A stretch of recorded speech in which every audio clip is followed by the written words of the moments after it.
Oh, from New York, New York, you are listening to Extra Time, driven by Continental Tire. From Kansas City, I'm Andrew Wiebe with my partners in soccer, David Goss, Matt Doyle, Kalen Carr. It is nice to see all four boxes filled. By the way, I think Charlie Davies will be filling a box on Thursday, April 1st. I want to say, gonna have to go check the fine print in the contract. Isn't that but April I think, Fool's Day? Ooh, boy, I'm gonna, that would be very Chuck D of him to be playing those mind Kalen's games. got his little cup of coffee, his little saucer, yeah, or his just a tea little while sip. he takes Just that sip. I think that is April Fool's Day. Weeby, check your calendar. And by the way, if you're checking your calendar, we are now basically. We're like a week away from CONCACAF Champions League. 1 week away. That is incredible. That is incredible. It's going to be so great. I mean, I love competitive soccer, the kind where the United States just, doesn't get to go to the Olympics and things of that nature. We're going to talk about that in just a second. Digging into the latest debacle for the U.S. men in Olympic qualifying. Of course, we have the women to root on because, they walk the walk, talk the talk, and win medals. We're going to do our season previews. They roll on. Club de Foot Montreal, New England, FC Dallas, and LAFC. We've spread the haiku love around. Each of us has taken one for this show, and we have time for the mailbag, or at least we say that off the top. The Produce and Anders reminder of the day. If you want more national team reaction, I'm talking the senior men's national team. We got a new show coming for you this week. We're really excited about it. Extra Time Club and Country, driven by Continental Tire. Thank you, Continental Tire, for continuing to support us, for pushing us, for giving us another outlet to talk about the international game. We're going to release that show on Wednesday. Podcast and video form. It's exactly the same as the normal pods. You'll find it in the exact same place. If you're listening right now on SiriusXM, it will not be on SiriusXM. You will need to go subscribe wherever you listen to podcasts or watch us on YouTube to get that show. We're going to go through the entire year 2021 for the U.S., for Canada, for MLSers who play around the world and will be involved in things like Copa America or the Euros, or for some, the Olympics. We'll talk about all that on that show. You can check it out. Nations Cup, January 2022. So it's, remember December. Dave is really building that one up a long time ahead. You got to build the brand. It's the only episode I'm looking forward to all year. It's the only one I'm working on. All this other stuff, in December, he's got you. MLSsoccer.com, of course, has Charlie Boehm's takeaways from the Olympic qualifying debacle. We got preseason results there, and the call-up. Our sister pod has Portland Timbers owner Merritt Paulson dropping tomorrow. I sure hope they asked about why Eric Williamson and Jeremy Abobasi were not in that Olympic team. Before we get to that, before we get fired up, because Dave, I know you and I have been going back and forth, and you've been like, I don't want to give you any of my points about the Olympics before we dig into it. I want to get into something a little bit more personal, a little bit more important, if we're being honest with ourselves. We pride, Extra Time does, ourselves on tackling issues that are bigger than the game. That's never been more true than the past year, and you know that. My proudest moments as the host of this show have come when we took the conversation off the field, when we shared how gun violence has affected us in our country, when we handed this platform over to our players so they could say what needed to be said about the evil of racism and inequality, when we endured and continue to endure, let's be clear, a global pandemic by leaning on each other, when we sat in this studio or on this video call and shed tears together. I believe in a liberal definition of family, and this is a family, all of us. Those of us with microphones, those of us listening at home, every single one. And thank you for understanding that those conversations were and are more important than a formation or a hype train or a transfer rumor, no matter how much we like to blow those up. Unfortunately, and predictably, here we are again. There's an ongoing wave of hate and violence against Asian people in this country and the world. That's a fact. It's a terrifying one for my family. I'll talk about my kids all the time on this podcast. It's a running joke. I can't help it. They're the second most important people in my life. The most important person is my wife. My wife and sons are Asians in America. I will tell you that we are scared. The vast majority of people are good. I will always believe that. There are people who would harass. There are people who would hurt. There are people who would make our family feel in danger simply because of the way that we look. My wife's brother and her parents are coming to visit next month, and normally we'd be excitedly setting an itinerary. We'd be picking out places to go, restaurants, parks, things like that. We'd be trying to introduce them to Kansas City. Now we're nervous. We're anxious. We are afraid. We feel like potential targets. When I run errands, when I'm with my kids, when I'm with my wife, my head is on a swivel. I wonder what it's like when I'm not there. Why are people looking at us? What if someone says something offensive? What if, God forbid, we are the next headline? What if we're just being paranoid? What if this is our new reality? I really hope it's the former. I don't know anymore. I know I have a lot to learn about what it is like to be Asian in this country and in this world. I know damn well that I better just shut up and listen. I know I better learn from the people living it. This hate, this reality is not new. We've just hit the breaking point, and my number one job is to support and love my wife and sons. This is their reality. It is mine. It is ours as a society. We must condemn hate and violence and promote love at every single opportunity. I know full well the feeling of, well, what can I do about it? I'm just one person. I've struggled just to say these words in private, let alone on this show, and I would tell everyone listening that you are the solution. We all are. It's time to take action, even when it's uncomfortable. No more shrugging when you see that racist Facebook post from an acquaintance or maybe someone even closer. No more letting an offensive comment slide or just like laughing along to avoid an awkward moment. No more accepting racist tropes trotted out in the media. They're there. You just got to look for them. No more looking away when you hear someone verbally abuse or threaten someone in public because you just don't want trouble at that moment. Please, please, please say something. Do something. Stand up for what is right. Stand up for families like mine. Please stand up for humanity. I'm telling you, you can make a difference. You can make it clear that hate has no place in our society, and it all adds up. So I'm thankful that I wrote that out, because if I hadn't, and if I had seen your faces as I had the document over your faces, I definitely would have shed some more tears on this podcast. But it is so personal for us, and I'm not exaggerating when I say that we are scared. I'm not exaggerating when I say that talking to my wife about how she feels about leaving our house without me breaks me. And I don't have to deal with it. I'm a straight white man in America. I don't have to deal with it. And it's my family now, and it will forever be. And I look around and I see all of your families and all of you, and I extend that clearly past the people sitting in this podcast right now. I want the best for everyone. I want us all to feel safe, and that is not the case right now. And we have to examine ourselves and why that is. And it's so much bigger than just Asians in America, though that is what we're talking about right now. We've done it on this show. It's across the board, whether it be your race, your sexual orientation, whatever it is that makes you different. Or not different at all. It can make you a target, and we have to take that away, and we have to eliminate it. And I hope that our generation, and certainly my son's generations, will be the ones that do it. So thank you. I know that was a long little diatribe there, but an important one. If you have any thoughts, you want to talk to me about it, you want to talk to anybody about it, Twitter, Andrew_Wiebe. I'm always here. Hit me in the DMs. Hit me up. This is more important than what we're about to talk about, though I was really pissed off about that too last night. I had to go rake my entire front and backyard after the U.S. Olympic qualifying team crashed out. Man, 2-1. Boomer energy right there. Yeah, it was. It was. Let's clean out the gutters. This team's so bad. Oh, man. Yeah, it was tough. It was tough. And Doyle, thank you for doing your spaces on Twitter.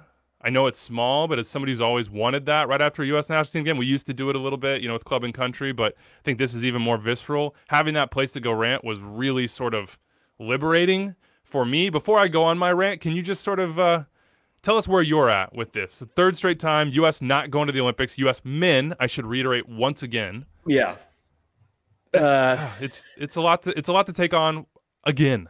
The third straight time, fourth time in 5 that the U.S. men have missed the Olympics. I'm caught between just like really bright red anger born of frustration at the very avoidable mistakes that were made along the way, and a sort of calm acceptance, because this loss was not a referendum on the level of talent in this cohort in the way that what we saw 5 years ago was. This loss, I mean, these guys were at best second choice players, and most of them much further down the list than that. We all know that the very best Olympic age eligible players are the likes of Pulisic and McKennie and Adams and Reina and Sargent and Dest and Chris Richards now, and all those guys who we saw basically earlier in the day against Northern Ireland, which was not a great performance, by the way, but whatever. It was nice to see them play. So it doesn't hurt as bad as what we saw 5 years ago when that team just had no chance against Honduras, and Albert Ellis smoked them. But in a way, it hurts worse because this was self-inflicted. And like everything from Jonathan Lewis missing 2 chances that, I mean, that second one is easier to score. But also, like, Jonathan Lewis was the only one on the team who was getting in position to actually score, and that's because we didn't choose the right team in terms of midfield and forwards. Like, Jeremy Abobasi should have been there. And he, like, why? I'm all over the place right here, but like everything from like, and I wrote about it a month ago when they chose the roster. Like, we chose the wrong guys for this tournament. Jeremy Abobasi, Eric Williamson, Keaton Parks, James Sands. These are all Cole Bassett. These are all guys who are starters for their club teams. And that means they have been able to shoulder a level of not just expectation, but responsibility. Week-to-week responsibility for how their clubs play. And with Williamson and Abobasi and Parks and Sands, these guys are on good teams. These guys are on winning teams, and they have accepted that burden, and they have shown that they could thrive under that burden. And if you look at that roster yesterday, if you look at that lineup yesterday, there were only 4 guys who are starters for their teams. And it's not a surprise that the only U.S. player really who showed well was Jackson Ewell, who has a ton of responsibility for his club team. And so I thought that the roster that, on top of tactical issues and personnel issues, but the roster that we put out yesterday were guys who haven't shown that they have the ability, the internal resources to handle the responsibility for how their team plays. And so you end up with a team that plays really, really flat soccer that looks overwhelmed by the moment. Jason Christ said it afterwards. Guys miscontrolling passes, guys making simple errors, guys hiding from the ball. That was the story of this team yesterday. The story of this team through the tournament was Jason Christ picking the wrong players. And the story of the team tactically was, frankly, I think Jason Christ making some really questionable choices, including, the silverest lining you could find from the group stage was that we were really hard to break down. Even Mexico, the only time they really put us under pressure was when we were giving the ball away. There was nothing that came from our structure being janky. But then Jason Christ changed the midfield structure yesterday. He had Georgi Mihailovic as a right winger sort of pinching in, and that pushed Hassani Dotson higher, and that left the U.S. with a lot of 2v3s in central midfield. And if you look at that first half, Honduras was able to get upfield, win second balls. Like, these forwards were not great. This guy was cut by Rio Grande Valley, which is not a good USL team, and they made him look like prime Zlatan. I'm all over the place. I thought I had something a little more concise to say about it. Clearly not. But it feels like Cuva in some ways, in that like literally everything had to go wrong for the U.S. to fail in Cuva in 2017, we had basically a replay of all of that, from roster selection to tactical choices to guys not showing up to missed sitters and to the goalkeeper making one great save, and everything went wrong, and the U.S. missed the Olympics again, and it's a damn shame because it didn't have to be this way. I had a lot more you talk about that red hot anger. I was really feeling that last night. And today I just feel sad. I just feel just this sort of like pit of disappointment. And that disappointment isn't really around like individual actions on the field. It really is organizational to me, because when a country like ours, who's making the progress that we are in soccer and even before that progress, occupied the place that we did within the region. And now that's not to say that we're some like unbeatable giants. Honduras is like, they've handled us in Olympic qualifying. Honduras has handled us in World Cup qualifying too. We're not perfect, but the reason organizations exist are to prevent repeat failure. Like, that is the entire point of having bureaucracy and organizations and like institutional knowledge and process. That's why it's there. And so for this to happen again says to me that either U.S. Soccer doesn't care about qualifying for the Olympics.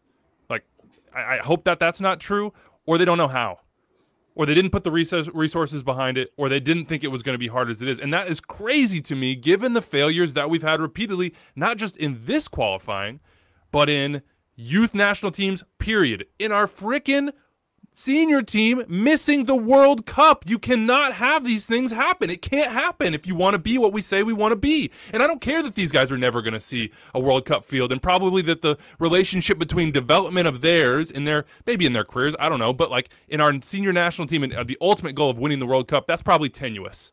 You know, like what? It's maybe Herrera, Jackson Ewell, maybe Ochoa could push down the line, and look, he made an error. That happens. The only reason we're here is because he's an absolute stud in the other games in the group stage. Like, sure, all that can happen. What I'm pissed off about is that we had this opportunity as a country. We had an opportunity as a men's program to right a wrong, a repeat wrong, to show that we're past that, at least now. We can do this, and we can go to the Olympics and try to win something. The entire point of all this is to try to win something, to just be in the seat to win. We don't even get that opportunity. Imagine a men's team doing what the women's team does, or even just like scrapping their way to a bronze medal game. It would be a massive moment for soccer in this country. I don't care that people say that the Olympics aren't a big men's tournament. Who cares? What are you talking about? We've won the Gold Cup, and we're out here just throwing away the Olympics, the pinnacle of human sport. We're just saying, you know what? Because the rest of the world isn't that keen on this, or they like sometimes aren't as, you know, they don't promote it as much, or you don't get all the players here. Like, it's okay for us to not care about as much about the Olympics. Like, get out of here. What are you talking about? If we want to be what we say we want to be, if we're pointing towards 2026 and saying, hey, maybe this group can win it, maybe winning should be a habit. Maybe we should be doing everything possible to build up these guys so that when they hit these games at U23, they've been in the battles in CONCACAF. So they've been together for a year. They've had opportunities to meld and mesh and be a unit so that they can have a once-in-a-lifetime thing. So we can watch our players walk out with the best in the world at the opening ceremonies, so they can have an opportunity to play the best of the world in their age cohort, like, so they can have this moment for all time, and so can we. So, like, it's a communal thing. I don't disagree with anything you guys have said so far, and I think to be angry after a performance like that and a loss is totally fair. And I think all of us on this show are deep enough in soccer that we understand what this means and what's happening, and there's a level of context. And this might be easier for me right now because I didn't watch the game live, actually. I watched it on replay, so maybe I feel less of the hot rage as I watch them miss trap balls and people just play it out of bounds throughout this game that mattered. But most of what you just said isn't totally true, Weeby, and you know that. What is it? Tell me what's not true. Well, one in July, when we would start going into, hey, who's coming to the Olympics, and we named every big player, you all would have said, no, don't bring that player. That player shouldn't come to the Olympics. That doesn't matter for them. They're not playing the best players at their age, so that's not true. It doesn't totally affect the way the national team is because, again, as everyone has said, almost none of these players will probably be a factor for the national team. But the biggest part about this is what happened yesterday is not what happened 4 years ago or 5 years ago, and not what happened 4 years before that, because what was happening then was our youth national team players, our young players weren't good, and we couldn't compete. What happened yesterday was our U23 team plays for our first team now. We skipped a generation, and they went and beat Northern Ireland in Ireland or in Northern Ireland. I don't really understand the geography of that right now, and I don't really care. They went and won in Europe, and the only thing that matters and the only thing you care about is World Cup qualifying. That's not true. It is not their role. It is not their role to go to Olympics. One, if the U.S. won a bronze medal at 4:30 in the morning in Tokyo in July of 2021, it would not change the soccer world. It would not change the U.S. Impact, and it would not change the development of this country. Time out. Can I just respond to one part of that? Cup. No, that all that matters doesn't mean it's the only thing that matters. Understood. And how can a country like ours that frankly has no chance of winning the World Cup in a realistic like model right now, like we got to build toward that. You know, like we crushed Klinsmann. And how do we build towards that? We have the best players who are available play together. Can you do multiple things in your life, Dave? What? Can you succeed as a friend and a family member and as a professional? Why can't our soccer organization succeed or try to or do their best to on every front? Why can't they? Why would we bail them out and say, well, it's okay because now you have a World Cup qualifying? You missed the World Cup. You didn't get to it. And that is the issue, and that is a massive issue. And I'm not excusing U.S. soccer for being good, but the sins that caused that mistake, one, are being repeated in this moment because the best young players are with the first national team because we don't have a national team of 25 to 30-year-olds that can play. And two, that already happened. That's something that already happened. My reaction is the sky is falling moment yesterday where we develop players poorly. We don't pick the right guys. We can't win dual nationals. We're not competitive in CONCACAF. When all of that over the last few years has shown that it is being fixed, and yet people are upset. So let's take this example. You've got Brendan Aronson, Brian Reynolds, Mark McKenzie, Daryl Dike, Reggie Cannon, and Joe Scally. Would any of them have helped yesterday? Yes. And you would have taken all of them. Would you prefer all of them to make multi-million-dollar moves to Europe? Sure, but you're so again you you're don't care about the Olympics problems. as much as you care Sure. about these other things. That's Are we fine. winning dual nationals? Yeah, sure. I never said those were problems. Younger than Efra Alvarez, who gets called into Mexico. Time out. Mexico loses to Wales this week, and the world's okay. The U.S. beats Northern Ireland, and we're not good enough yet.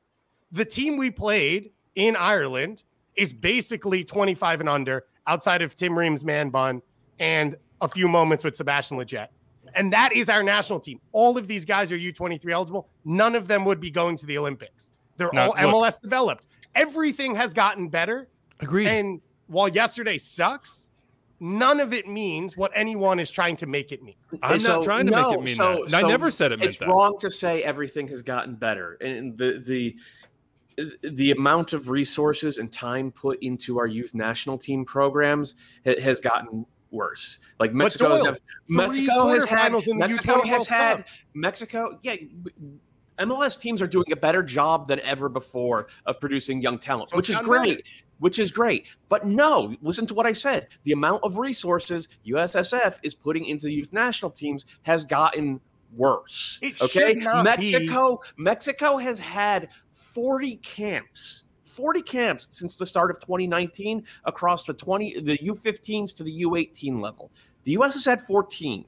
There's a reason why Mexico can plug and play players who aren't great. Like this Mexico team that we saw in this Olympic qualifying, they were not world beaters, but they can plug and play guys who are missing time from all the way up from the 17s to the 20s to the 23s in a way that we haven't been able to. Now, does that matter on a long term? I don't know, because Weeby's right and you're right. What we saw from this U23 team does not necessarily portend failure for the full national team. It is not the type of developmental tool that the U20 level has been historically. And it is not like none of the guys who took the field look like they're going to be key pieces of the national team for the future. So you're right. It is different than what happened in 2016. But to say that it's all gotten better is just wrong. The amount of resources put into the youth national team program by USSF over the past 5 years has taken a nosedive. So let me say two things. One, yes, this Mexico team may not be world beaters. There were first-team players that they kept for the Olympics that we did not do. Sebastian Cordova is a starter for the first national team, and multiple players that were in the Olympic qualifying for Mexico would have been in Europe with their first team. We did not do that. The second is, I don't think that this should be centralized. We have had strong youth national teams for since 97. So for 24 years, that's not the way that this is going to work. And we all know this because we all love sharing videos of good players playing for Americans playing in Champions League. And most of them have come out of professional development academies in MLS or from USL or have gone to Europe at a younger age. I don't believe that the way this gets fixed is by the U.S. Soccer Federation being more in control. And so while using resources poorly is not positive, I'm not saying that that's a good thing. I don't think that reflects that things have gotten worse because these players are better. Weston McKennie and Brian Reynolds and Gio Reyna are ready to play in Champions League at 18 and 17 years old, and Brendan Aronson because of the academy systems they came through, not because they played in residency and played a ton of friendlies at a U20 and U21 level. I think we're talking past each other here, Dave, because I never, in anything I've said about this, have said that this is an indication on our ability to do what is, we all know, most important, which is get to the World Cup and do as well as we possibly can there and hopefully push on and be a country that can continually do that. But I don't see any reality in which U.S. soccer or U.S. soccer fans can or should shrug off something like the Olympics. There should have been a concentrated effort to make sure, damn sure that we get there. And these guys can do it. The quality of these players is good enough. And if we're out here excusing that away, that's a trash culture that we're building. And I know they might get although to Doyle's point, this team sucks. This team wasn't very good. A lot of the guys on the team should are they better than talent-wise and experience-wise? Are they among the top 2 teams in this region right now? If you want to sit here and say other CONCACAF teams aren't as good, then we're excusing the fact that competition doesn't matter, and then there's no point playing any of these games. Honduras, for a good reason, has kicked our ass in this. For sure, and that's why they're able to beat us. But the other point is, a year ago, I think this group would have been a little different. So that also has to be acknowledged was we're cramming in friendlies, going into a Nations League with a Gold Cup and World Cup qualifying right after. If we were to say being in Olympics, I think it lost value this year compared to where it would have sat in 2020. Man, I just can't. I can't see a world in which a U.S. soccer can look at the Olympics and say that it has lost value. I cannot see that world. That is like the opportunity that we lost isn't just about development, isn't about preparing players and all that. It's about our sport still being, let's be honest, niche, and having an opportunity for our players who our system produced to go and compete on a world stage and maybe come home with a medal. You had an opportunity, and the U.S. women will do it. You watch how they do it, and you watch what the country will do. It's a full international competition, and they're playing against full internationals. So these U-23s are still playing their peers. I don't care about peers, Weirby. You're talking about the value, media-wise and appearance-wise, of this when it's not that. It's not a world's competition. Outside of Germany and Brazil, literally no one cares. Tell the entire country that, Congratulations, Dave. we're not Tell Germany the entire country that. You're That's absurd. Speaking just from a soccer, that's absurd. Hardcore soccer perspective. We're going to win 113 gold medals at the next Olympics. No one's going to notice the bronze that the U.S. men didn't win. Why did hold the time out? If the U.S. team went to that 4:30 in the morning game in the bronze medal, that would be massive here. I think people would really get behind that. And people look at the women's team. I mean, people go through and they follow the women's team because they want to watch Americans win. They want to watch Americans succeed. They want to watch the best in the world. The Olympic men's soccer tournament is not that. That's why people love watching the women's game, because you're watching Japan US at its pinnacle. You're watching Canada US at its pinnacle. That's people the soccer don't nerd want to watch version, man. U-23. We got to get outside the soccer nerd so version. then people are tuning in to watch Hassani Dotson, and then they think the US program's not good. No, because it's not that. Well, maybe we should bring more players then. I mean, why do we have to do it exactly the same way we've always done it in the past? Like, why I understand there are a whole host of different challenges as far as roster building and getting people in, but like, was it really prioritized? And do we have to do it the exact same way that we've done it in the past? Because when you look at some of the players' perspectives, it sounds like Christian Pulisic was pretty eager to play in the Olympics, right? And it is important, maybe not to Goss, but it's important to him. And it sounds like there's probably a lot of players like that. Now, can you work with Chelsea? Can you work with whatever? He's probably not going to be available, obviously, for this, but can you find a way to really, really prioritize it? I'm not sure that happened. So can we qualify for the stuff we try to qualify for and then go try to put our best foot forward? I don't care about any excuses. I don't care about how people see it. Like, we had a chance to go to the Olympics. We had a chance to have a once-in-a-lifetime opportunity for our players. We as fans, and that matters. So it does. So wait, Development's not the only thing. You're just yelling. What is the solution then? Like, what went wrong? I think a lot of the things you said. I mean, one thing for sure is that if you look at Mexico and the camps and the group they were able to put together, despite these guys not being probably vast majority going to play for El Tri and Tata, they know each other. They've been around each other. They've been in hard situations. Has this team had those opportunities? No. Mexico's U-23s have played more than 20 games together over the past 3 years. The U.S. played 2. And it hurts me to hear in this postgame conference just out of this like shrug.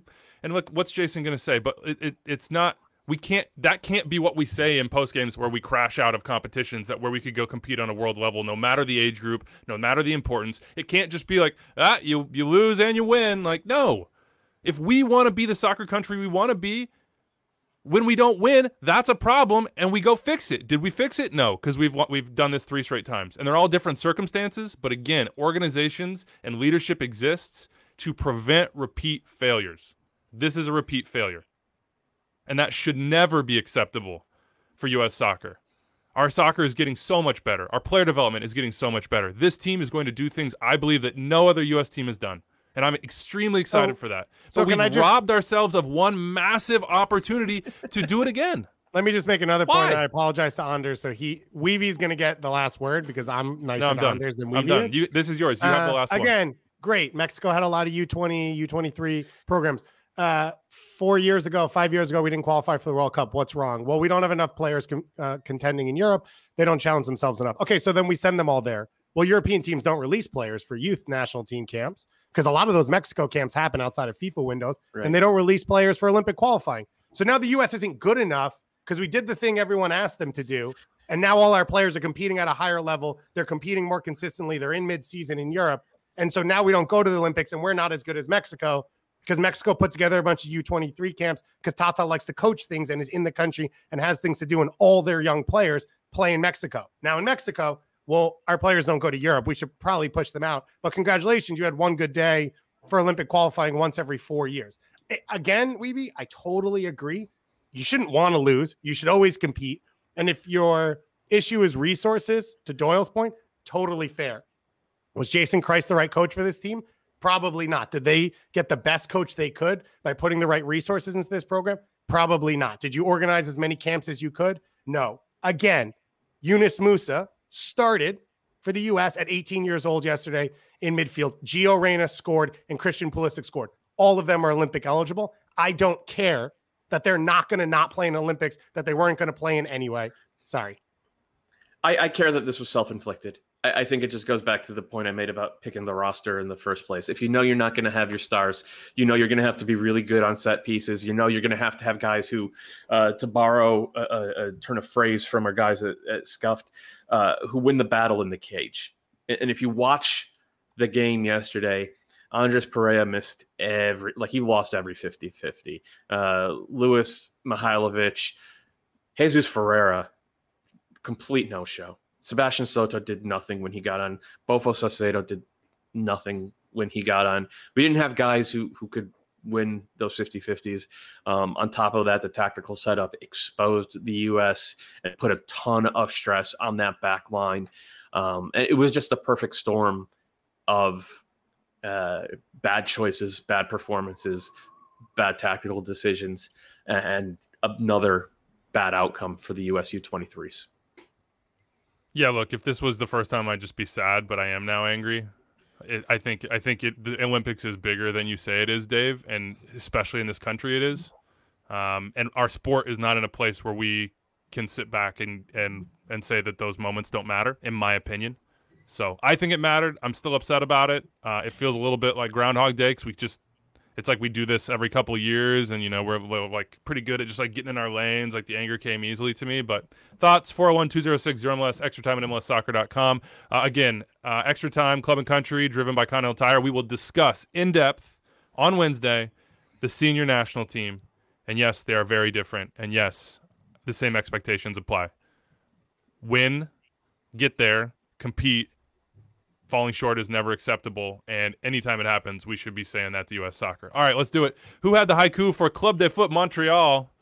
I believe that was Kalen. I think that's me. Yes. Well, these were assigned like a couple seconds ago, actually. I've never written a haiku. I don't even really know the rules, so we're going to just speed through.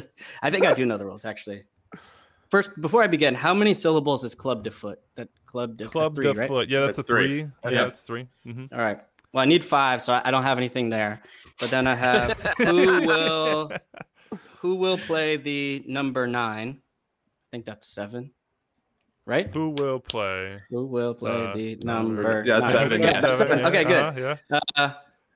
Not Henry. He gone. That's it. Oh yes. You could do. How about this? Here's a good one. Club de Foot Bjorn. It's like born, but it's Bjorn. No. Okay. No. All right. What is No. this season for Montreal? How about it's now Club de Foot. Okay, It's that'll now work. Club de Foot. There we go. Who will play the number 9? Not Henry.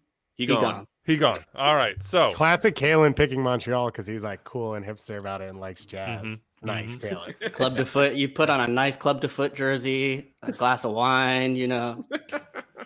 Hey, is Ruse, this you go down against to Rue Saint Laurent, and then you're good that's to a go. throwback now. Is Yeah, this that against is. the rules immediately? It might be against the rules. I might have to counter it with my Club de Foot jersey behind me. What is this season though?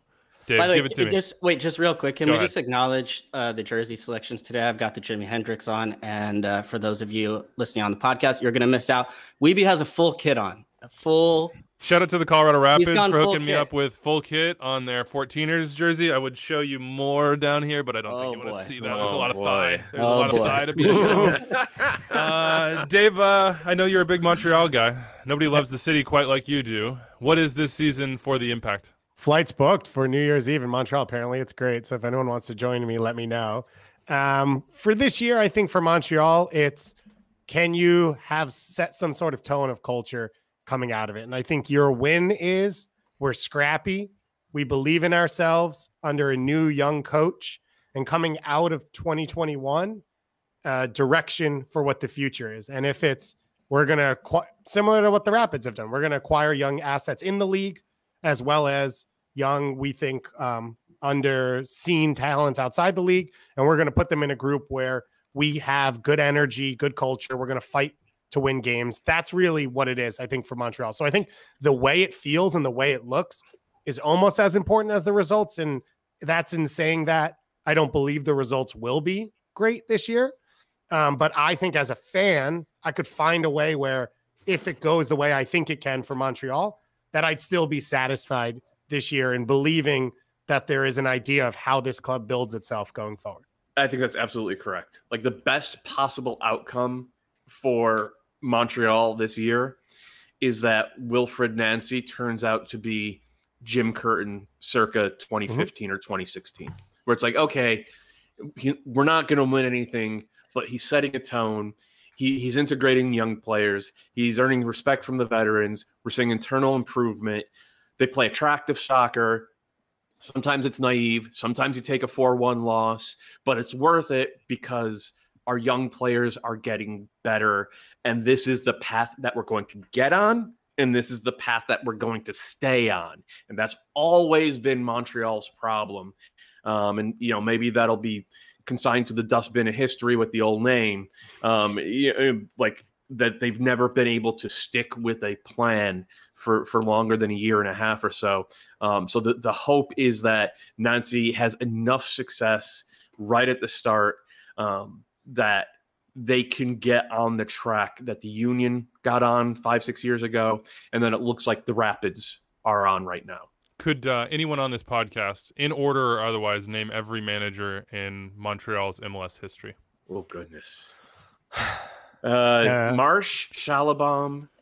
Biello was third. I feel like, was Schalabam the start? I felt like there was somebody else. No, Jesse Marsh was the start. Marsh was the Yeah, start. Marsh was the start. Duh. Marsh, Schalabam, Swiss volcano. Biello. Frank Klopas. Klopas. Yes, I would have forgotten Frank. Mauro Biello again. Yeah. Wilmer Cabrera. Oh my goodness. Oh no, yeah. No, it was Remy Renard. Gard.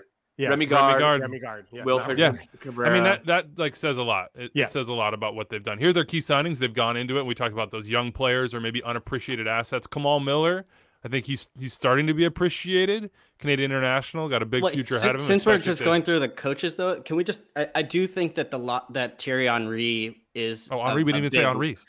Yeah, right. And it like when you go through that list of names and then you have Thierry Henry, I mean, it's the outlier here as far as the profile, the style. And I think when we talked about what Montreal lacked, which was that sort of will Nancy get the chance to like actually have time to build? That's what Henry had, and that's what the promise was this rebrand, this new energy. He was bringing in young players from throughout the league that wanted to work with Henry, and it was going to be a project that he could build for 2, 3, 4 years or however long it was going to take. And so, you know, I do think that the loss, that, you know, him leaving is understandable, but I do think that loss, it asks big questions of the club, because do you then bounce back to the sort of ways of old, or do you sort of continue some of the same philosophy or build or allow that same amount of time? So, I mean, if you go to Montreal, which Goss obviously has all the time, but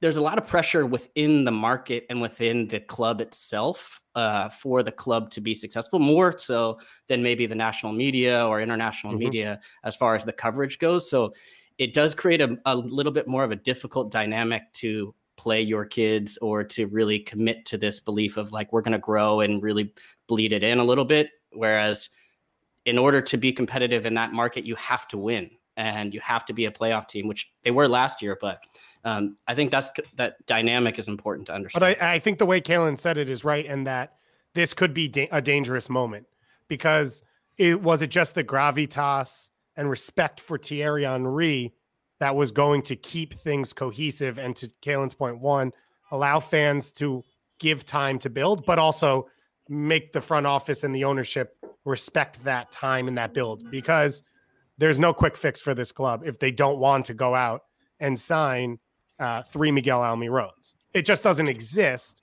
And so it's going to happen no matter what. Be smart about it and allow it to happen. But to Kalen's point, without the centerpiece of Thierry Henry, is everyone still going to accept that reality? And if not, then you're talking about, well, now you're a few years away because you've thrown off a rebuild multiple times, and that's how clubs sort of fall apart. Yeah, I think that's all well said. Let's get to the signings. It'll help, hopefully. Kamal Miller, we like him. Thought that was a good trade in the expansion draft.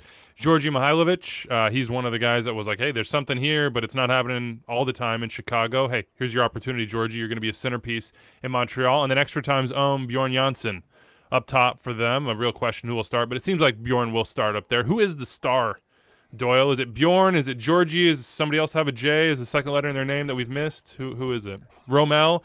Rajomel? Wanjama? This is just classic Weeby, just taking a bit and beating it to death. It's got to be Wanyama. You know, if they're going to exert any control over the game, it has to come from that midfield hub, and they need him to be kind of like what Michael Bradley was for Toronto back in like 2015, 2016, when they were just sort of becoming that Toronto team that, you know, ended up winning everything. Or maybe that's too high a bar. Maybe you want to approach it like, we'll go back to a Union reference. Like, can Wanyama do for Montreal what Harris Medunjanin did for that Philadelphia team from 2017 to 2019, when he was kind of conducting things in central midfield and elevating everybody around him? And there were moments where Wanyama looked the part, but there were moments where he looked like a guy who's had a lot of injuries and maybe can't do the defensive work. And how Nancy accounts for that with the team shape and what kind of risks they take with the ball is going to be, I think, even more than who's going to be the playmaker or who's going to be the number 9. Like, that is the first thing that Wilfred Nancy has to solve. One thing we haven't mentioned, but look, all these Canadian teams, you got to say it, and we should have said it probably off the jump, is that they're going to be living that itinerant life just like they did last year. It's going to be a little bit better, you would think, this year. It seems like all those clubs are, well, first of all, they have actual time to plan, and it seems like the pandemic is sort of coming to a point where vaccines and a little bit more freedom of movement are going to be there, but families with players as they go live in a different place. I mean, all the things they learned last year, you hope those things carry over, but that is also the burden that this club will carry. And when we talked to Kevin Gilmore on this show, I mean, when they did the rebrand, I mean, he really sort of drove that home, and so did Thierry in leaving, clearly. 22 or 22, go ahead. Because you're about to, it connects to the next thing, which is the 22 under 22 should be the heartbeat of this team. It should be a lot of these young guys opportunities to step up. And I wonder if in all that's bad, and why I talked about culture more than results in this year, can you create like a college environment where it's like a lot of young guys who are stuck together in Orlando or Miami or Tampa. I don't know which Florida city it is, but I assume it's Florida.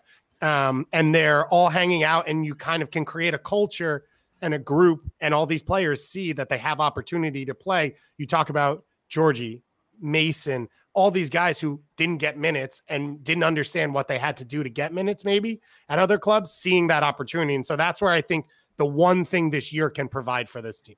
It's Brogiard, it's Tabla, it's Piet. Well, Piet's older, but it's Mihailovic, it's Toy, it's Binks, it's maybe even Diop, you want to call him young on that side. There's a lot of young players, and they've signed a ton of guys out of their academy, like a dozen out of that academy. We'll see how it works out. Let's just jump ahead. We know what the burning fire around the dog drinking coffee is, which is that this team face plants and is at the bottom of the Eastern Conference.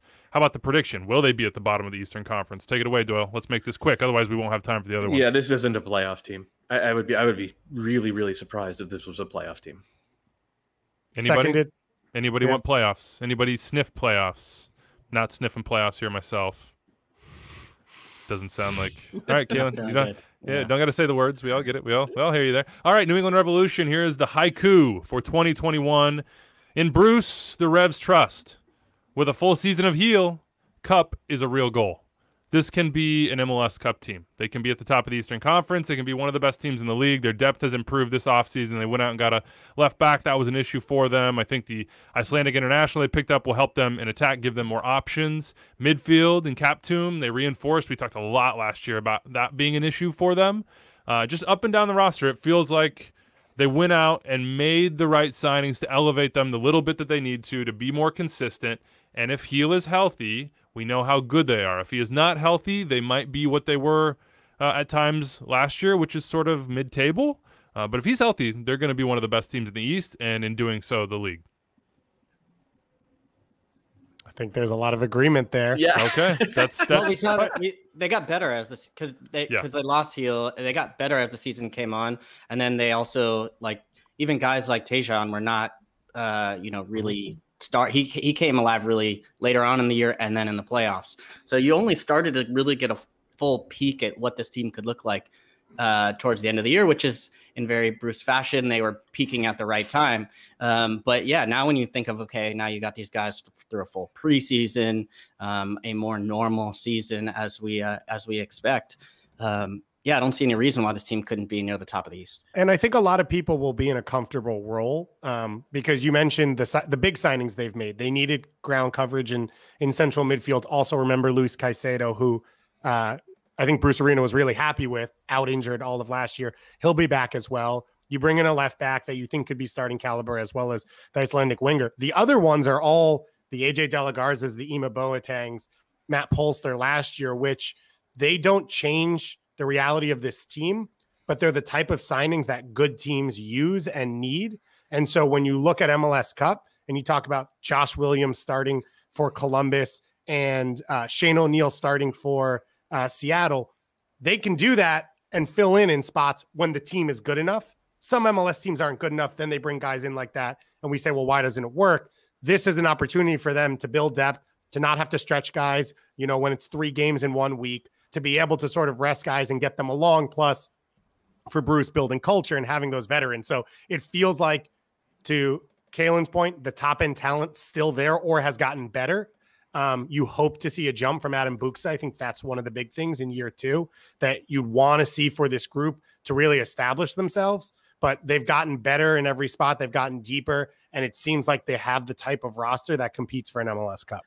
So I don't disagree that they have a roster that can compete for MLS Cup. I actually think they're better set up to compete for the Shield because they are so much deeper and because they have multiple ways to beat you. Whether, you could rest Heel and you could put Tejan in at, right winger, or maybe Justin Rennick gets some time and you go into like a pressing approach.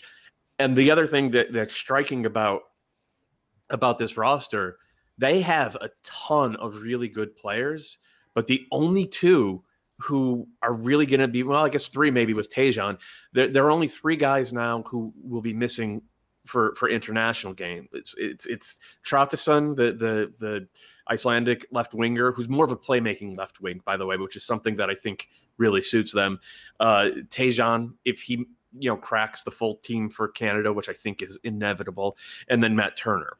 Now, obviously, Turner would be a big loss. He's a match winner at goalkeeper in the way that nobody else in this league is, but still, they have enough within this squad to just go out there week after week after week and grind through this schedule and keep their level high week after week after week.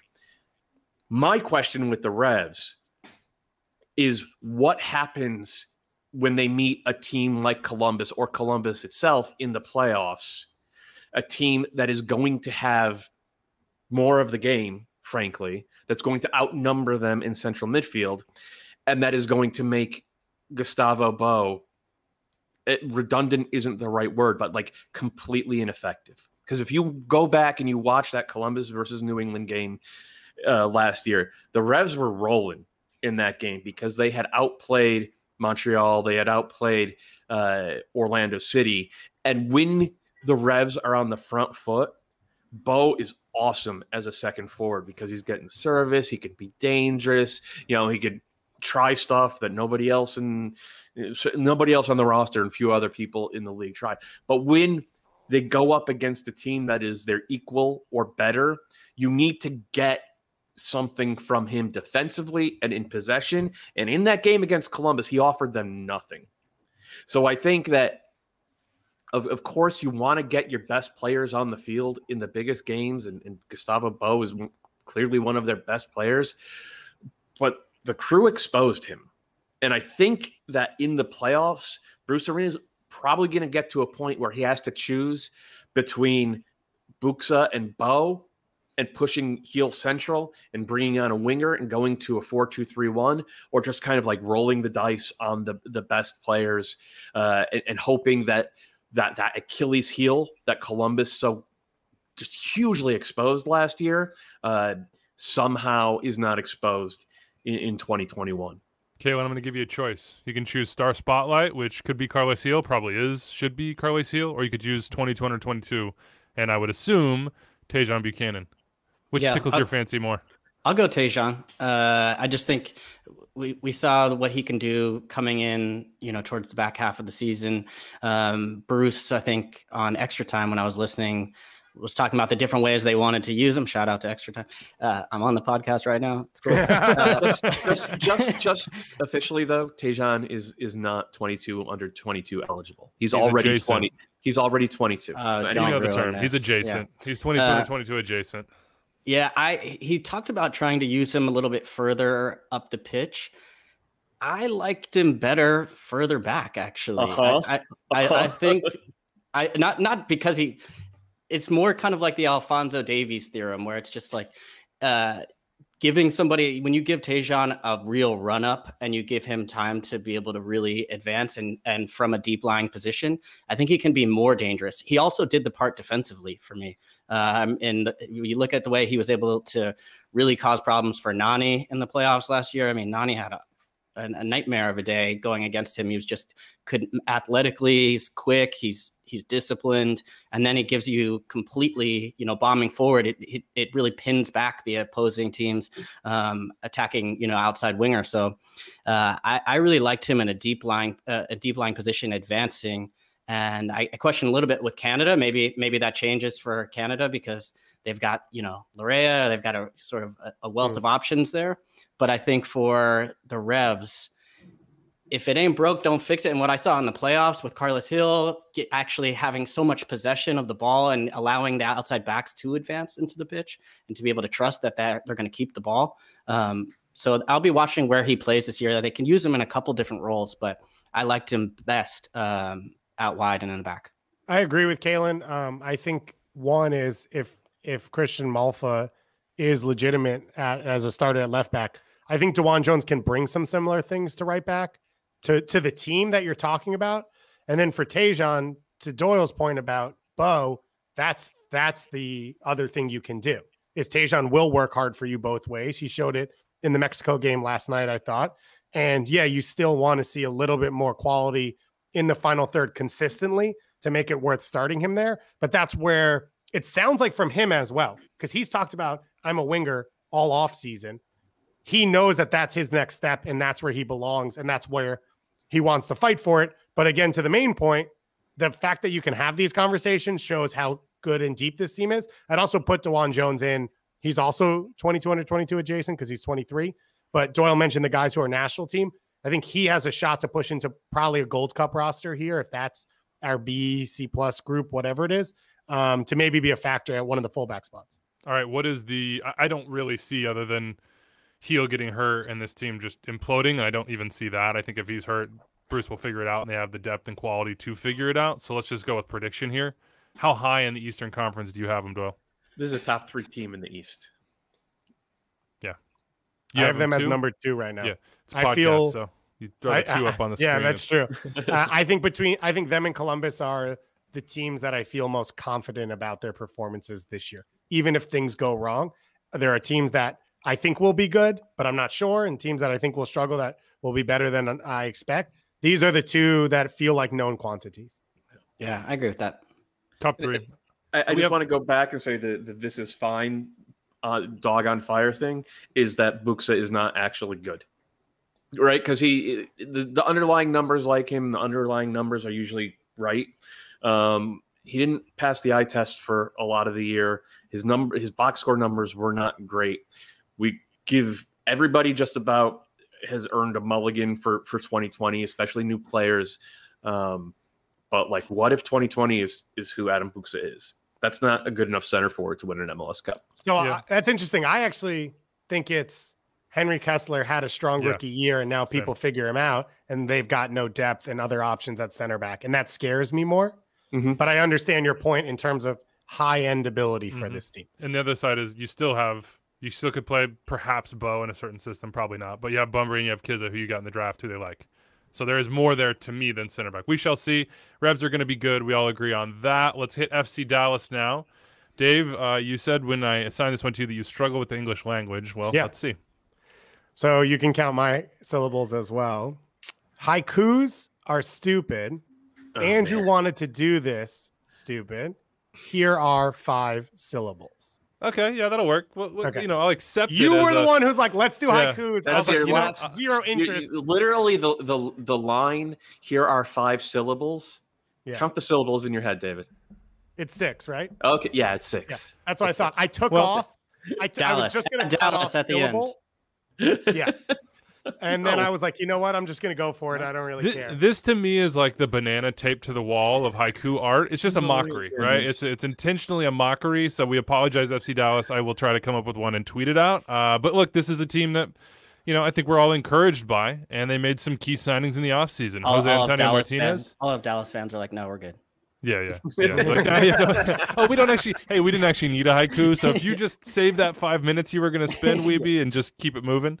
Jose Antonio Martinez coming over from La Liga, central defender. Hader O'Brien from the Colombian League scored a ton of goals as a winger. Yes, some of those were PKs. Those still are goals. And Freddy Vargas from Venezuela. He's had a nice free kick this offseason. He's a winger. We shall see. He's got a lot of pro games underneath him. We've seen some Venezuelan wingers do really well in this league. What do you think, Doyle, about their offseason so far? I think I wrote earlier in the offseason they were having one of the best ones, but that's because they were actually doing things and most weren't. Yeah, they were actually doing things, but it's FC Dallas. And when's the last time an import really hit for FC Dallas? I think the center back, Redo Ziegler did for the time that they used them. So that you have to go back to like 2017, and you're talking about a guy who was he was 31-year-old center back when they brought him in. O'Brien had a nice year, so maybe that'll work. Maybe Hara is better in year 2. Vargas, as you said, Weeby, there's a pretty decent history of Venezuelan attackers doing well in this league. Maybe Recuarte is better. Santos, I thought, was pretty good last year. Not great. Not a top 10 D-mid in the league, but like certainly pretty decent. But isn't there a safety blanket here? And the safety blanket are guys like Tanner Tessman and perhaps Eddie Munjoma, and the fact that you still have Matt Hedges who can fit in. That's backwards. The academy kids are not supposed to be the security blanket. It's the veterans who are supposed to be the security blanket, and that's been the issue with FC Dallas since 2016. Right, the last time FC Dallas was a serious challenger for MLS Cup, for trophies, they had one of the best DPs in the league in Mauro Diaz. And they just haven't had anybody like that since then. And it's hard to look at this team and say that they have somebody like that. Now, maybe they can do what Philadelphia did last year and win the Shield by everybody on the team kind of collectively raising their level. And then the other thing Philly had, basically everybody stayed healthy the entire season, which was, an incredible amount of luck given 2020. But with Dallas, there just feels like there's a lot of question marks because none of these guys looked great. Not Riquarte didn't look great. Hara didn't look great. We don't, Rasan seems kind of like a third choice center back. Munjoma, he has never really been a starter before. Tessman, I think, has a ton of potential. He's 19. Brian Acosta's a DP. He's second or third string. So I don't think FC Dallas are going to be bad, but all of these questions we've asked about them ahead of each season for the past 5 years, for the most part, the answer has been no. And it feels foolish to look at this roster and assume that the answers are going to be yes. Here's an answer we don't know. What will Paxton Pomykal be in 2021? God knows we could not do our FC Dallas. I figured we just get here, get it out of the way, get the reference. The word is that he's suffered a setback. We talk about him a lot. It might be time to just, out of just respect and time for the dude to get healthy, to just wipe it out of there. And Doyle, what you're sort of the guy that we go to on Paxton. What's reasonable? What's reasonable for this year? Should we expect anything? From what I've heard, they're being really, really careful with him, and we shouldn't expect to see much of him until midseason at the earliest. Maybe he'll get in some early games, but he's not going to be a 90-minute player in April or May, I don't think. And so that I don't think that the season preview for FC Dallas should feature Paxton Pomykal at all. I think it's the other guys on this team. And it's a question mark. So again, they have too much talent to be bad. Yeah. But I don't know if they have enough talent and cohesion to be outright good.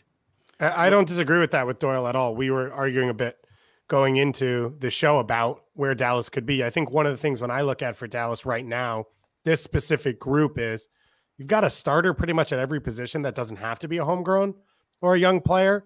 And I think that's a good place to be, where they need to earn their spots. And there's multiple players at each of these positions, right? You're talking about 3 or 4 homegrowns on the wings that could earn a starting spot, but need to fight with each other, as well as those players.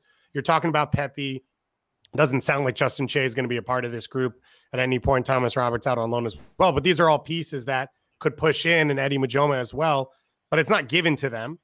And it seems like that's an opportunity going forward to say, yeah, this is how the best players can show themselves. But if they can break through, then they can improve the overall quality of this squad. And then I think the other one is we didn't really see a lot of ideas of how to create last year, especially in the final third. You bring in, I think, specific piece in O'Brien to be that goal scorer off the wing and change the shape of things. And we never really saw them last year. They were really bad for the first 2 or 3 games. Everything was a struggle. Then they didn't play for 5-6 months. And so again, it happened to everyone. Everyone was in a similar position last year, but it seems like it hurt Dallas in a way in which they were never able to put together a cohesive style and cohesive patterns to their attack. And they never were able to catch up.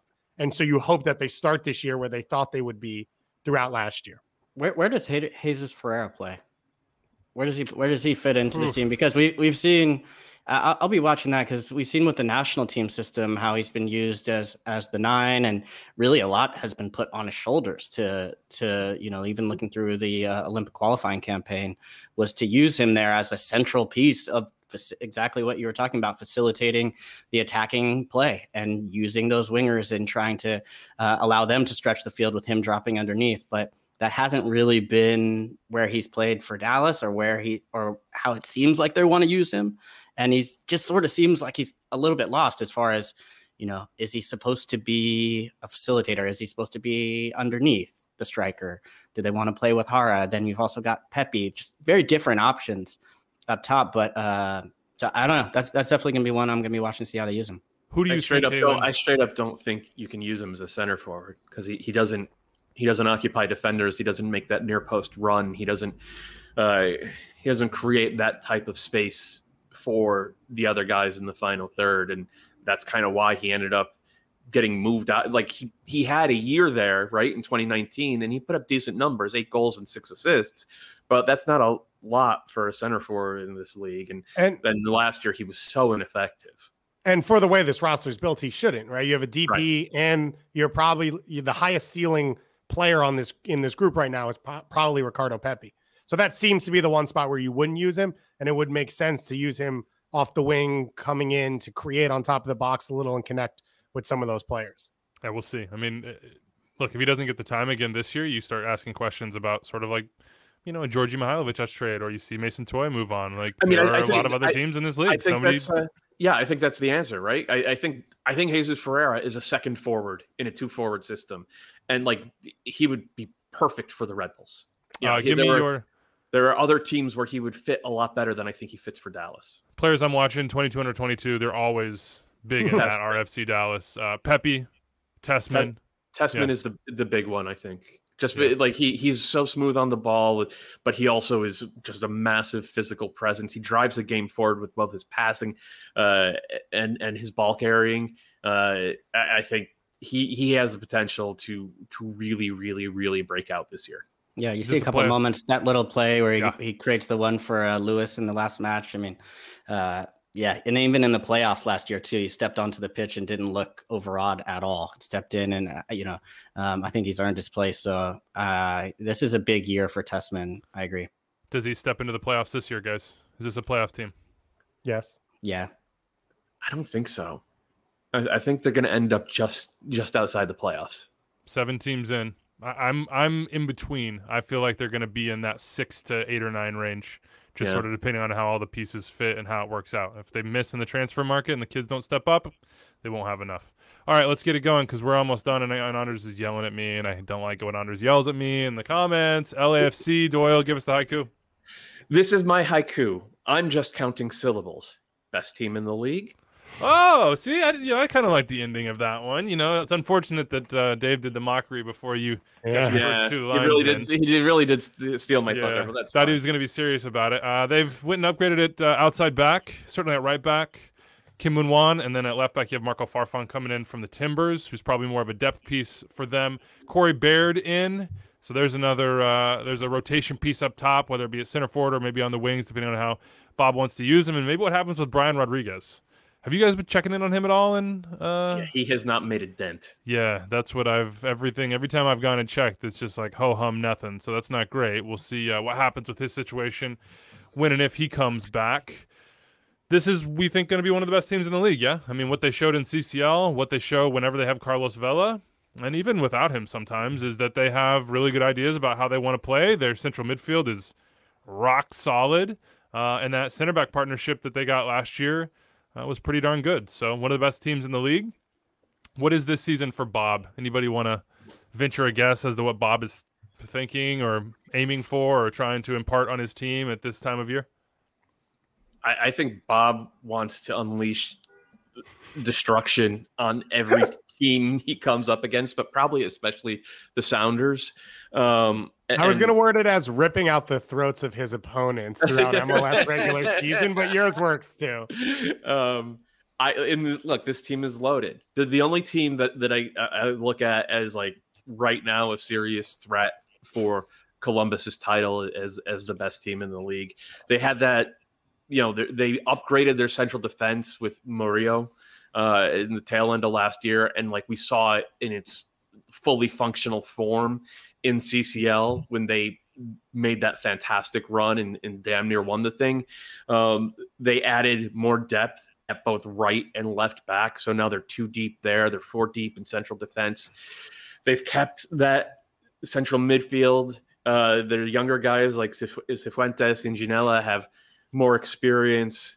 They've added depth on the wing and Baird, and he obviously helps them up top as well. They've kept Rossi so far. They've kept Atuesta, though there are some bids from the biggest Brazilian teams right now, which are rumored bids. I don't know that I've seen them reported by a reputable source, but Atuesta has a lot of interest overseas. But right now, this team is loaded to make a run, and they have the ability to add a DP.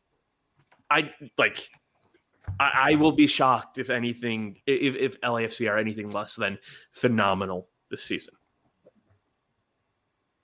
All right, guys, good talk. Yeah, I was just waiting for Kalen to come in on Carlos Vela. I kind of assumed that. The only thing is, if you look at last year, was injuries, right? And that's the only. That's a good problem to have. But yeah, if you lose Carlos Vela, or what kept happening was they would have to move guys across the back line until they made the sign with Murillo, where they were trying to figure out, one piece would break and then they'd have to move Latif out to the outside, and then you lose some of that partnership in the middle. But they have more depth there now. And if they were to lose Vela now, I think because that was the other piece, was they lost Walker Zimmerman, didn't replace him, because I think it was going to get done in the summer and then never happened.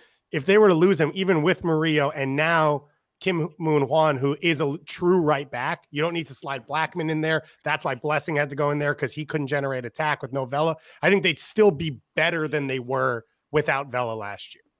Yeah. Any questions about center forward? No BWP, so now it's Danny Musovski, it's Rossi, maybe it's Corey Baird, maybe it's the kid Cal Jennings. I mean, that is the big question, right? Because if they're going to use a DP slot, which again they can open that up given the status of Brian Rodriguez,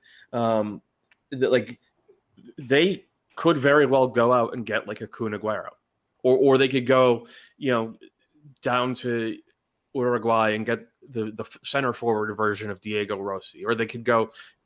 I mean, get Raul Ruiz equivalent out of Mexico, maybe, or or they could do what the Galaxy would do and get go to Europe and I mentioned Aguero, so it's like they have some flexibility here, but also this is Bob Bradley, and nobody in MLS history has developed more young players than Bob Bradley, going all the way back to Chris Armas before the Chicago Fire was not the Chris Armas that he became. Carlos Bocanegra, DeMarcus Beasley, Zach Thornton, all his great guys from the Fire, and then through his Metro Stars years, and then through the Chivas USA, and now he's doing it again with this team. I mean, look what Mark Anthony Kaye became almost immediately under Bob Bradley. Latif, obviously, and Atuesta is to me, he's maybe the most irreplaceable player in the league. By the way, I'm waiting for that jump from Cifuentes, in particular Palacios, because I think his path to playing time is there, and Ginella. I kind of feel like this is maybe that year. Palacios was really good in the CCL. He wasn't great in the regular season, but he was really good in the CCL, which is all by way of saying maybe Bob Bradley sees something in either Corey Baird or Danny Musovski or Callum Jennings at center forward that he maybe he sees a 20-goal scorer in there. I mean, they went out and they paid a transfer fee for Cal Jennings, a minimal one, but that tells you that they like him more than just a random USL signing. Here's the Carlos Vela side, and I'll go to you here, Kalen, because you've come back from serious injuries, and Vela did, and he looked pretty good at the end, and he looked out of shape, and he still dominated. He still was, in large parts, unstoppable. What would this year in your mind be for Carlos Vela? How do you manage him? What do you expect from him? What does 2021 have in store? Well, look, you're right. When he came back, he did look a little bit off. But even when he was off, he was a step better than pretty much everybody else. That's just how far ahead he is in this league. And then you pair him in this system that plays beautiful football, keeps the ball, finds him in the right positions. And then as he got going, I thought the game against the Sounders was going to come a little bit too soon for for LAFC because they were still just rounding into form. But if you gave them another couple weeks, I think, they literally could have made a run to the final and potentially won it all. And I think that's really what it's about. If you're looking at Vela this year and really the team overall is like, yes, the play has been beautiful. They've revolutionized the way we see Major League Soccer from an on-pitch passing system perspective, but it hasn't really led to hardware yet. And they've gotten very close. But I think in order for this club really to cement itself, sort of the way that Atlanta United did some years back, as far as that sort of era of this thing. Yes. Sorry. I'm realizing mid speech that I'm neglecting the Supporter Shield, which should really Typical. Yeah, it is. It's very on brand. Don't try to save yourself now. Very on brand for me, but hey, there's other ones out there, and CCL was I thought they had a really good shot, and man, that would have been amazing. But I still think the big goal for Vela and this team still needs to be MLS Cup. Meme us, Dave. So Doyle sort of said it before, but Eddie Atuesta is the most irreplaceable piece of this team. And if that's the case, he's on the last year of his contract. So if they don't extend him, they have to sell him. And you'd assume that has to happen in the summer because you won't get anything for him once his contract's up at the end of the year. And while Bob Bradley has developed great young players, a lot of them fit into, they were unknowns and Bob could mold them from the start. Look at Andre Horta and Brian Rodriguez, a little bit different. And there's a chance that either Cifuentes and Gianella are in that category, or Eddie Atuesta is just a phenomenal player and they don't have a replacement for that. And while this team could still be good, they can't reach the heights that we saw in winning that Supporters Shield, setting a points record, being the high scoring team and everything that they could do. They played the best soccer in MLS history that year without him. And so it's a little bit under the radar. And I think we trust LAFC, but at the same time, have they bought, sold, and replaced perfectly yet? No. And so This is the challenge for LAFC. That this is 2021. And if it goes wrong, then that's the meme for you. Prediction time. This is a playoff team. This is if we're going to use the top three side in the West, they're there. I would say they should probably win the conference. They have the best player in the league and arguably the best roster in the league and have the potential to play the best, most productive soccer in the league. So to me, you want to finish first in the West. You want to have home field advantage because that gives you what you want, which is the advantage to go get what you ultimately want, which is MLS Cup. So I don't know. I don't know if we should be predicting MLS Cup in here. It's just such a crapshoot grab bag and be like, oh yeah, they're going to win MLS Cup. What's that even mean? That means nothing. I'll say right now they're the best team in the Western Conference. So that's where I have them. That's my expectations. Yeah, and I think the only team in the West that I could see really approaching them over the course of the regular season is a full-strength Portland. But Portland's not going to be full strength for a while. Yeah, I could expect. I actually think that if I had to pick the Supporter Shield, I'd say LAFC would be my favorite for that. All right. I think that's a good prediction. I like that. All right. Mailbag time. Let's see what we can get in here. 401-206-0MLS. Extra time at MLSsoccer.com. If we go fast, Anders won't yell. Let's go. I didn't expect this scramble. We got Cameron in here. He's a Revs fan, and he basically says, as rebrands and renews come along, as a Revs fan, I'm hoping the crayon flag lives forever. Mm-hmm. Do you agree?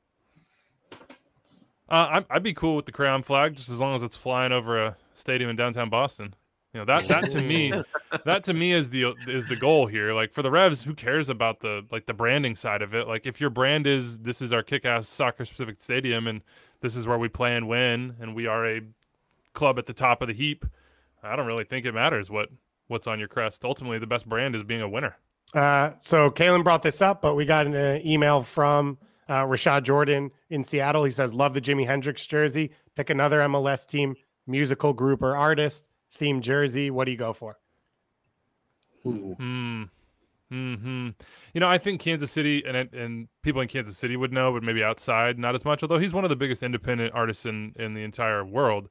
I think Tech Nine Well, you know he's in. You know he loves the Sporting Kansas City brand. He's always around. He reps this city like nobody else. Like I think that would be a really clear and obvious play with Tech9, and his style is really out there. So you could go do a kit that would really surprise people, I think, and would be far outside the norm for Sporting Kansas City. So that perfectly leads me into this. You guys can think about your answer one moment. We got an email from the other Andrew in Kansas City who said, I know I'm late to this news, but with we be moving back to KC, I feel like I'll never make it on the show again. It was already questionable if I was his burner for the last few years. So you've probably made Andrew from KC pretty happy with that answer. Here's the thing. You don't know if that was me sending in that burner to throw you off the scent of my future burner. Spycraft, David. It's just like basic spycraft. Come on. What else you guys got? What city? What I mean, if you're going music, you got to go at Atlanta, right? Like you have to go Atlanta and you do an Outcast kit.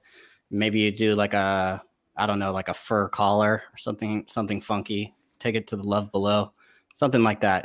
I think there's a lot of options in Atlanta, but I feel like it's got to be Atlanta if you're going to pick soccer and music right now. I was going to say Bad Brains, DC United. I mean, because they already have that tie between the two of them. So has Minnesota United done anything? They've done Prince themed things, right? Yeah, but now you got this purple kit with Jimmy, and then, it's like they're like a year too late to it. I mean, I think the Red Bulls, they wouldn't do it because it's their brand, but or maybe NYCFC, though they're a little too far north for it. Red Bulls could say, we're pretty close to Staten Island, could go Wu-Tang, it could be pretty cool. No, the Red Bulls should lean into Newark, and they should go Fuji's or something like that. Newark has an unreal music history. The Red Bulls maybe don't want to, but that's what they should lean into if that's what they're going to do. I think this is a good prompt. You could even throw the Queen on there, Queen Latifah. So this is a great prompt. This is what we want in the mailbag. Everybody's copying Asbury Park, let's be honest. Nice. 401-206. 0 MLS, extra time at MLSsoccer.com. We will see you later this week, everybody. Maybe with Charlie Davies. We'll let you know. Have a good week.